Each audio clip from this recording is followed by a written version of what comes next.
जय हिंद दोस्तों, आप सभी का स्वागत है हमारी YouTube channel credible classes online tech में। दोस्तों आज हम लोग का टॉपिक है सिंधु सभ्यता के प्रमुख स्थल में जो बचे हुए स्थल थे। इस वीडियो का नाम है पार्ट 3, पार्ट 2 और पार्ट 1 बन चुका है। आप लोग इस चैनल के डिस्क्रिप्शन में जाकर लिंक को देख लीजिए, और नहीं तो चैनल का नाम है क्रेडिबल क्लासेस, प्लेलिस्ट लगी हुई है हर सब्जेक्ट्स की। हिस्ट्री के सब्जेक्ट को जाके पिछले 2 वीडियोस को देख लीजिएगा। उन वीडियोस को देखने के बाद ही इस वीडियो का आधार आपको समझ में आएगा। ठीक है, आइए शुरुआत चीज़ों को करते हैं।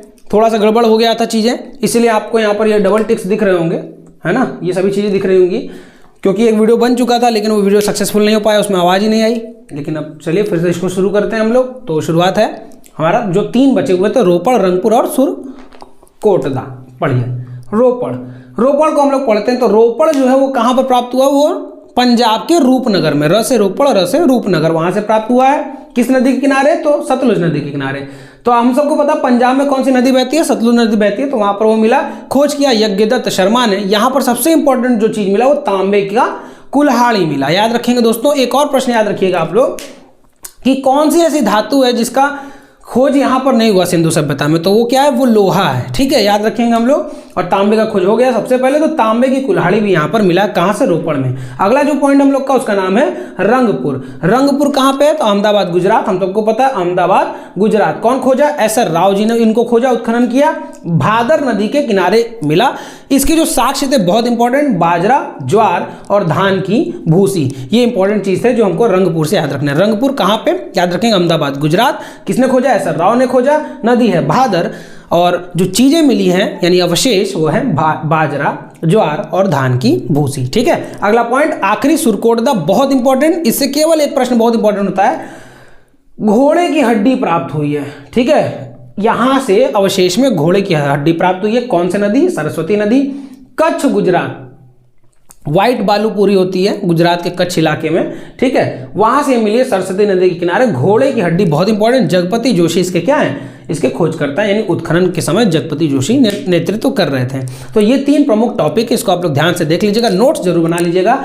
आइए इसके अंतिम टॉपिक पर हम लोग चलते हैं, जिसका नाम है सामाजिक जीवन, माफ कीजिएगा, सामाजिक जीवन, आर्थिक जीवन, धार्मिक और राजनीतिक जीवन। ये बहुत इंपॉर्टेंट टॉपिक है, इससे प्रश्न पूछे जाते हैं वनडे एग्जाम्स में। तो हम लोग देखेंगे सामाजिक जीवन में। तो सामाजिक जीवन हम सबको पता है कि मात्र सत्तात्मक यहाँ का समाज था। ठीक है, यहाँ का समाज कैसा था?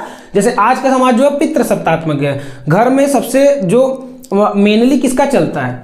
वो पिताजी का चलता है। ठीक है, अगर दादाजी होंगे तो दादाजी का चलेगा।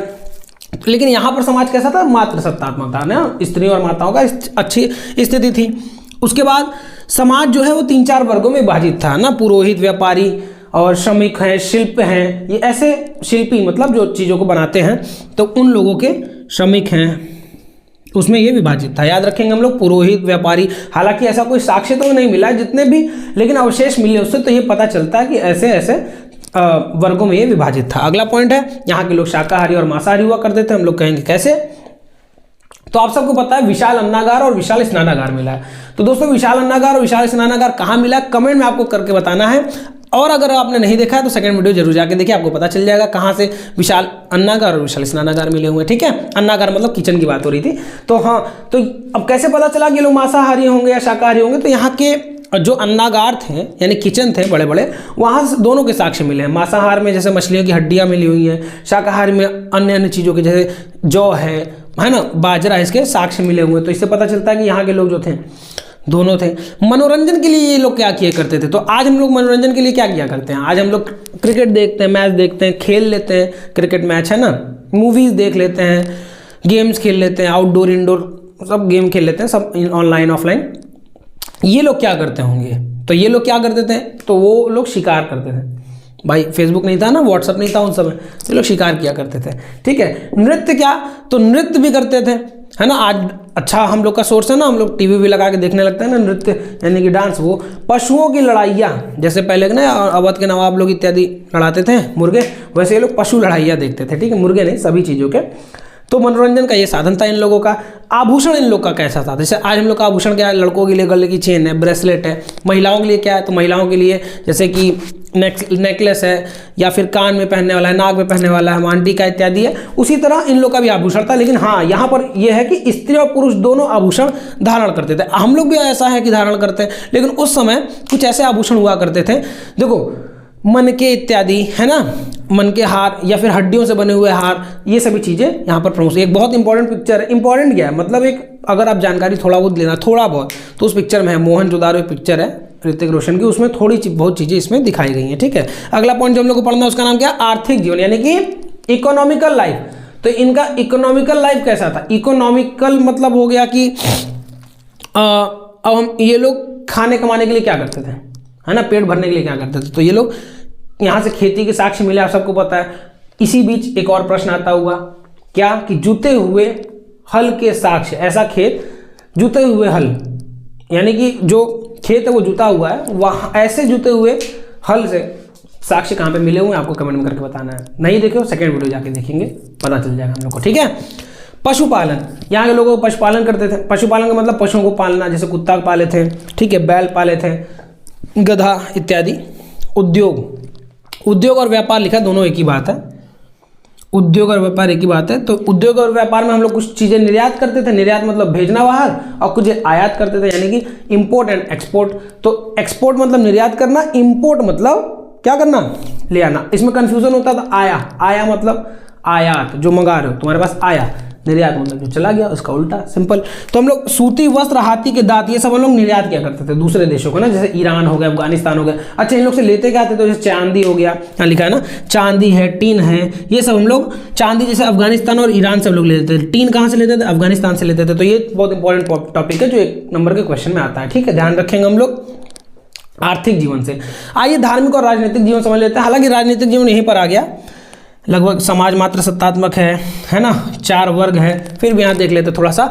तो पहले धार्मिक देखेंगे, तो मातृ देवी की पूजा, तो आप सबको पता है नर्तकियों की यहाँ पर मृदभांड मिले हुए हैं, तो उसमें से मातृ देवी भी ऐसा माना जाता है कि लोग मातृ देवी की पूजा भी करते थे। पशुपति नाथ, यहाँ के जो सिक्के बाट मिले हुए हैं मन के, उस पर पशुपति यानी कि एक ऐसा व्यक्ति जो हाथ में एक हथियार लिया हुआ पशुओं के ऊपर बैठा है, तो पशुपति का प्रमाण मिला हुआ। नाग पूजा, यहाँ से नाग पूजा ये लोग करते थे, ऐसे साक्ष्य मिले। स्वास्तिक के चिन्ह भी यहाँ से मिले हुए हैं। ठीक है, ये जो स्वास्तिक के प्रमाण है, चिन्ह है, वो भी यहाँ से मिले हुए हैं। उसके बाद अग्निकुंड के प्रमाण, एक और प्रश्न आ गया, अग्निकुंड कहाँ पर पाया गया था, किस हड़प्पा के स्थल में अग्निकुंड पाया गया था, मतलब प्रमुख स्थलों में, उसको आप लोग याद रख लीजिएगा।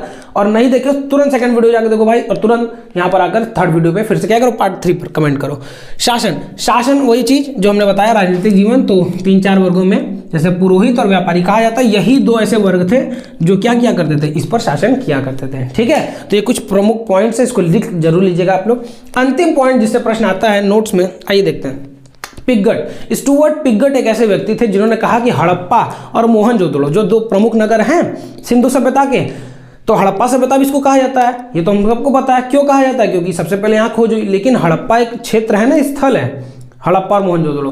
तो पिगट जी ने कहा, स्टुअर्ट पिगट ने, कि हड़प्पा और मोहनजोदड़ो इस सभ्यता की जुड़वा राजधानी है। तो जुड़वा राजधानी की संज्ञा किसने दी, तो हम लोग याद रखेंगे स्टुअर्ट पिगट ने दी, इसको याद रखेंगे। उसके बाद ध्यान रखेंगे हम लोग कि मार्शल और मैके, यानी पतन से संबंधित अगर बात करें कि इसका पतन कैसे हुआ, ये डिक्लाइन कैसे हो गया, अंत कैसे हो गया इस सभ्यता का, तो ध्यान रखेंगे 2 अर्थशास्त्री, माफ कीजिएगा 2 राजनीतिक शास्त्र हैं, तो 2 हम लोग के ऐतिहासिक शास्त्र कह सकते हैं। तो मार्शल और मैके, इन लोगों ने क्या कहा कि बाढ़ आ जाने से सभ्यता का अंत हो गया, और व्हीलर कहते हैं कि नहीं, विदेशी आक्रमण हुआ था इसलिए सभ्यता का अंत हो गया। तो आप सबके अलग अलग अपने अपने मत हैं। ठीक है, एनसीईआरटी का कक्षा 12 का आप जब पढ़ेंगे पहला लेसन, तो उसमें आपको ये सभी चीज़ें मिलेंगी देखने को वृहद रूप में। हालांकि वनडे एग्जाम के लिए जो क्वेश्चन है वो यहीं से आते हैं, इससे ज़्यादा और कोई आपसे क्वेश्चन नहीं पूछा जाएगा, आप लोग ध्यान रखिएगा। तो इन 3 वीडियोज़ को अगर पार्ट 3 तक आपने वीडियो देख लिया, नोट्स जरूर बना लीजिएगा सब लोग। उसके बाद एक किताब, मैं हर बार कहता हूँ कि किताब एक ऐसा खरीदिए जिसमें ऑप्शनल के किताब आपके पास हो, जिसमें ढेर सारे ऑप्शनल क्वेश्चंस हो। तो उन बहुविकल्पी प्रश्न को देखकर आप क्या कर सकते हैं, आराम से अपनी परीक्षा की तैयारी और पुख्ता कर सकते हैं। यहाँ पर बहुत सारे क्वेश्चंस को लिखा नहीं जा सकता, नहीं तो यहाँ पे भी लिख दिया जाता, लेकिन जब तक वो सीरीज़ यहाँ नहीं आ रही है तब तक आप लोग क्या करिए, किताब लीजिए और उससे तैयारी अपनी शुरू कर दीजिए। समय को गंवाना एकदम नहीं है, ध्यान रखना है। तो ये आपका अंतिम वीडियो। अगला जो टॉपिक हम लोग पढ़ेंगे उसका नाम क्या होगा, वैदिक सभ्यता। ठीक है, वैदिक कालीन समाज हम लोग पढ़ेंगे। ठीक है, आप लोग इसका जो है स्क्रीनशॉट ले लीजिए और नोट्स बनाते रहिए आप सभी लोग, ठीक है। चलिए, आई होप ये टॉपिक आपको समझ में आया होगा। अगर आपको समझ में आया है तो कमेंट में ढेर सारी अपनी दुआएं लिखें, है ना। अब इस वीडियो का अंत करते हैं, चलते हैं, अगले वीडियो में मिलेंगे वैदिक कालीन सभ्यता में। जय हिंद, जय भारत।